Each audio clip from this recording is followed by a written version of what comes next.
ang mahiyaing kabayo at ang makulit na kuneho. Sa isang malawak na parang, may isang mahiyaing kabayo na nagngangalang Kiko.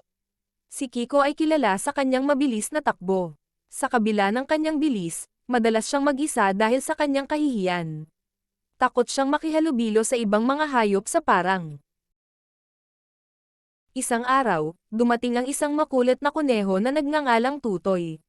Si Tutoy ay kilala rin sa kanyang kakulitan at palaging naghahanap ng kalaro. Kahit saan siya magpunta, lagi siyang may bitbit na bola at laging handa na maglaro. Nang makita ni Tutoy si Kiko, agad siyang lumapit at inaya itong maglaro. Ngunit, dahil sa kahihiyan, tumanggi si Kiko. Hindi nawala ng pag-asa si Tutoy at patuloy na inaya si Kiko araw-araw. Kahit na lagi siyang tinatanggihan, hindi siya sumuko.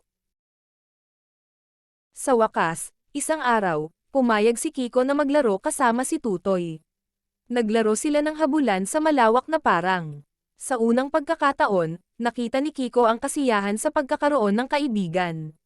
Naramdaman niya ang init ng araw habang sila ay naglalaro at ang malamig na hangin habang sila ay nagpapahinga.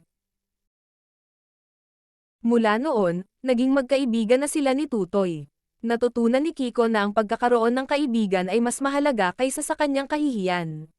At minsan, ang pinakamakulit na nilalang ay maaaring maging pinakamabuting kaibigan. Sa bawat araw, naglalaro sila ni Tutoy sa parang. Nagtuturuan sila ng iba't ibang laro at nagkukwentuhan tungkol sa kanilang mga karanasan. Sa bawat tawa at kwento, unti-unti nang nawawala ang kahihiyan ni Kiko. Ang kwentong ito ay nagpapaalala sa atin na ang tunay na kaibigan ay handang tanggapin ka kahit ano ka pa. Hindi mahalaga kung ikaw ay mahiyain o makulit, ang mahalaga ay ang iyong puso at ang willingness mo na magbukas sa iba.